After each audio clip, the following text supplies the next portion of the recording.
Et du coup, avec toi, Marion, donc on va parler effectivement de ces arnaques, de faux banquiers, hein, c'est ça? Alors très exactement, des victimes de fraude par carte, donc un Français sur deux se retrouve victime et 43% du coup de ces fraudes se passent par carte. C'est quand même énorme, c'est une nouvelle technique qui existe depuis juillet 2023 et les chiffres sont assez choquants parce que 230 millions d'euros ils sont passés. Très rapidement, je vous explique comment se passe justement cette arnaque. Donc déjà, cette personne en question va pirater votre ordinateur ou téléphone pour avoir vos informations personnelles. Donc c'est là où il va savoir vos numéros, etc. Et ensuite, il va usurper le numéro de votre banquier.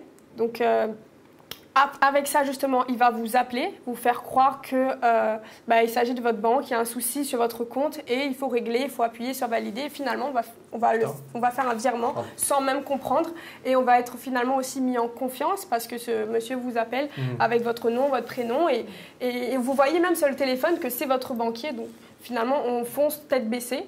D'ailleurs, j'ai retrouvé un enregistrement vidéo que je vous propose d'écouter et qui donne des frissons, qui est assez choquant. Et ben, regarde. Bonjour, monsieur.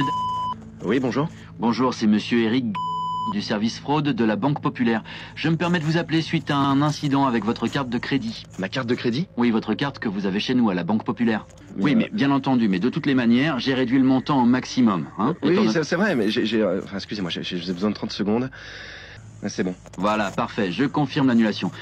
Est-ce que vous êtes sûr de vouloir confirmer cette annulation de paiement? Oui, j'ai rien acheté. Oui, je suis désolé, mais étant donné que l'appel est enregistré... Ça fait peur, hein? Ouais, ça fait peur. C'est une technique trop fréquente. Oui. Quand j'ai vu ça, je me suis dit, c'est pas encore arrivé à La Réunion, mais on n'est pas à l'abri parce qu'il y a même des gens qui se sont retrouvés avec 0 € sur le compte. Donc on parle vraiment d'une situation désastreuse. Tu m'étonnes.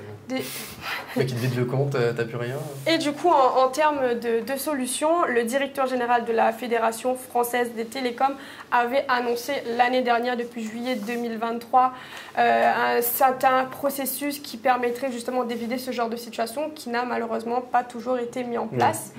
Il a annoncé une fois de plus cette semaine que le retard était dû au fait que ça soit un processus informatique et techniquement difficile, excuse de monsieur, et que la mesure va bientôt être mise en place. Donc on croise les doigts, en tout cas, protégez-vous, faites attention.